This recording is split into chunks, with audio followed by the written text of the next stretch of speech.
প্রবল তুষারপাত ও ভারী বর্ষণের কবলে পড়ে গত ৪ দিনে আফগানিস্তানে অন্তত ৬১ জনের মৃত্যু হয়েছে।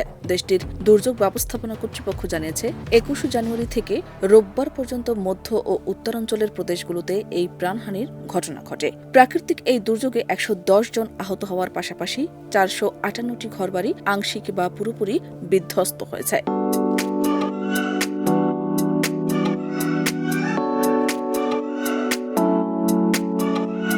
এবিসি নিউজের এক প্রতিবেদনে জানানো হয়েছে, নিহতদের বেশিরভাগই বাড়িঘরের ছাদ ধসে এবং তুষারপাতের কবলে পড়ে মারা গেছেন। এছাড়া হিমাঙ্কের নিচে নেমে যাওয়া তাপমাত্রায় ঠান্ডার কামড়ে অনেকের মৃত্যু হয়েছে বলে নিশ্চিত করেছে কর্তৃপক্ষ। দুর্যোগের কারণে আফগানিস্তানের গুরুত্বপূর্ণ শালাং মহাসড়ক সহ বেশ কিছু প্রধান সড়ক বন্ধ হয়ে যাওয়ায় উত্তরাঞ্চলীয় প্রদেশগুলোর সঙ্গে কাবুলের যোগাযোগ বিচ্ছিন্ন হয়ে পড়েছে। পারওয়ান প্রদেশের কর্তৃপক্ষ জানিয়েছে যে প্রতিকূল আবহাওয়ার কারণে উদ্ধার কাজ ও যাতায়াত মারাত্মকভাবে বিঘ্নিত হচ্ছে। রাজধানী কাবুল সহ প্রায় ১২টি প্রদেশ বর্তমানে বিদ্যুৎহীন অবস্থায় রয়েছে।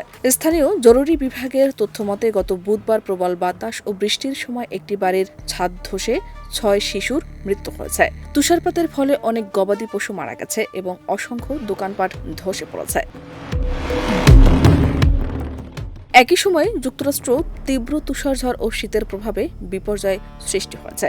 দেশটির বিস্তীর্ণ অঞ্চলে তুষারপাত ও বরফ পড়ায় প্রায় ১৩,০০০-এর বেশি ফ্লাইট বাতিল হয়েছে। লক্ষাধিক মানুষ বিদ্যুৎবিহীন এবং বহু রাজ্যে জরুরি অবস্থা ঘোষণা করা হয়েছে।